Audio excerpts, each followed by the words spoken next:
Something just happened that shook Washington to its core. A man who spent 40 years defending this country just looked America in the eye and said something unthinkable. He didn't whisper it behind closed doors. He didn't leak it anonymously to a reporter. He said it publicly, on the record, with his name attached. The Army chief, a decorated 4-star general, called the President of the United States shameful. Not misguided, not wrong, not even dangerous. Shameful. That one word is now echoing through every military base, every Pentagon hallway, every veterans post in America. And Donald Trump's response to that single word has revealed something about him that his supporters never wanted to see. Let's start with what actually happened, because the details matter more than the headline. The Army chief, speaking at a national security forum attended by hundreds of senior officials, did not mince words. He stood at the podium, adjusted his medals, looked directly into the cameras, and told the audience that the behavior coming from the White House toward America's military institutions was, in his exact words, nothing short of shameful. The room went dead silent. Generals don't do this. They are trained from day one to stay out of politics, to keep their heads down, to serve whoever sits in the Oval Office with professionalism and quiet dignity. So when a sitting Army chief breaks that code, when he looks into a camera and calls the commander-in-chief shameful, you don't just have a political moment, you have a historic earthquake. People in that room described the silence as suffocating. Nobody clapped. Nobody moved. Everyone understood in that moment that something had fundamentally, permanently changed. Now here is where it gets even more disturbing. This didn't come out of nowhere. For months, sources inside the Pentagon have been quietly telling journalists, off the record, that the relationship between senior military leadership and the Trump White House had deteriorated to a level nobody had ever seen before. Officers were being asked to do things that made them deeply uncomfortable. Requests were coming down from political appointees, not military commanders, that crossed lines that existed for very serious constitutional reasons. One senior official, speaking anonymously, described the atmosphere inside the Pentagon as walking on eggshells every single day. Another said that career military officers were starting to consult lawyers before responding to certain directives because they were genuinely unsure if following them would put them in legal jeopardy.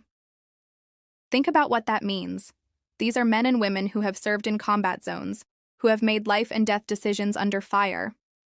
And they were scared of what was coming from their own government. The Army chief watched all of this. He saw the directives. He saw the pressure. He saw what was being asked of the people under his command. And eventually, he made a decision that very few military officers in American history have ever made. He decided that silence was no longer an option. Trump's reaction came fast, and it was explosive. Within hours of the Army chief's remarks, Trump took to social media in a rage that even his most loyal supporters found alarming. He called the general a weak and pathetic disgrace to his uniform. He questioned his loyalty. He suggested, without any evidence, that the general had been compromised by political enemies. He demanded publicly that the general be investigated. And then he said something that crossed a line that even some Republican senators found difficult to ignore. He implied that generals who speak out against a sitting president are engaged in something close to treason, and that treason, historically, carries a very specific punishment. Read that again slowly. The President of the United States implied that a decorated Army general should face punishment for publicly criticizing him, not for leaking classified information, not for any illegal act, simply for calling his behavior shameful. This is the moment that should make every American stop and think very carefully about what kind of country they want to live in. But here is what Trump clearly did not anticipate. The Army chief's statement didn't silence the military community. It opened a floodgate. Within 48 hours of those remarks, former generals, retired admirals, and senior veterans organizations began releasing statements of support. Some were careful and measured, others were not. A retired 3-star Army general went on national television and said, "The Army chief said what hundreds of us have been thinking. The only difference is he had the courage to say it out loud."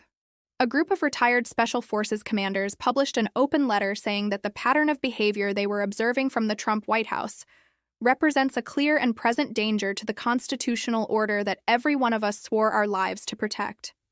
These are not soft men. These are not political operatives. These are warriors, men who have parachuted into hostile territory, who have lost friends in battle, who understand what it means to put country above self. And they are telling you loudly and clearly that they are alarmed. So what exactly is it that has these military leaders so concerned? It is not one single incident. It is a pattern, a consistent, escalating pattern that points in one direction. Trump has repeatedly demanded personal loyalty from military officers in settings where such demands are constitutionally inappropriate. He has referred to the military as my military, a phrase that sounds small but carries enormous weight, because in a democracy, the military belongs to the country, not to the president. He has proposed deploying active duty troops in American cities for purposes that military lawyers have repeatedly flagged as legally problematic. He has publicly attacked, humiliated, and threatened every senior military officer who has dared to disagree with him. The pattern is clear to anyone willing to look at it honestly. Trump does not want a military that serves the Constitution. He wants a military that serves him. And the Army chief's decision to call that behavior shameful was not just a personal opinion. It was a warning shot, fired in public, aimed directly at the heart of that ambition. Let's talk about what makes this moment so different from past civil-military tensions, because there have been disagreements between presidents and generals before. Lincoln fired McClellan, Truman fired MacArthur. These were serious moments, but in every one of those cases, the president was asserting civilian control over a general who had overstepped. The general was the one acting outside his proper role. What is happening now is the exact opposite. It is the generals who are trying to preserve constitutional order, and it is the president who is trying to break it. When the Army chief calls Trump's behavior shameful, he is not overstepping his role. He is fulfilling the deepest obligation of his oath. Every officer in the United States military swears to protect and defend the Constitution, not any individual. When the Constitution is threatened, that oath demands a response. And that is exactly what the Army chief gave. Trump's collapse in this moment has been something to witness. Because here is a man who built his entire political identity around strength, who wrapped himself in the flag, who stood in front of tanks and fighter jets, who used military imagery in nearly every rally, who called himself the greatest friend the military ever had. And now the military is publicly rejecting that image. The very institution he used as a prop for his brand is telling the country that the brand is a lie. You can see the panic in his responses. Every attack on the Army chief is more desperate than the last. Every social media post is more unhinged. Because Trump understands something that his base hasn't fully absorbed yet. When the generals turn on you, the story changes. His voters trust the military more than they trust almost anyone else. They put military service on a pedestal. So when decorated generals start using words like shameful and dangerous and authoritarian, it lands differently than when Democrats say the same things. It lands with weight. It lands with credibility. And Trump knows it. There is a broader principle at stake here that goes far beyond any one presidency or any one political moment. The tradition of civilian control of the military is one of the most important foundations of American democracy. For almost 250 years, that tradition has held. Not perfectly, not without tension, but it has held. Presidents have respected the military's institutional integrity. Military officers have respected civilian authority.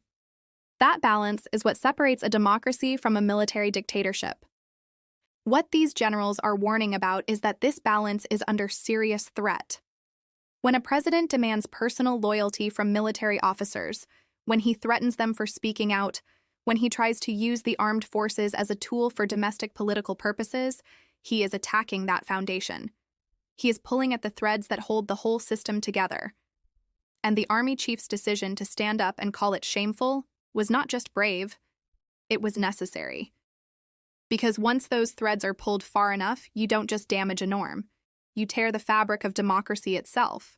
Here is what the Army chief's statement ultimately reveals about Donald Trump. It reveals a man who is genuinely scared.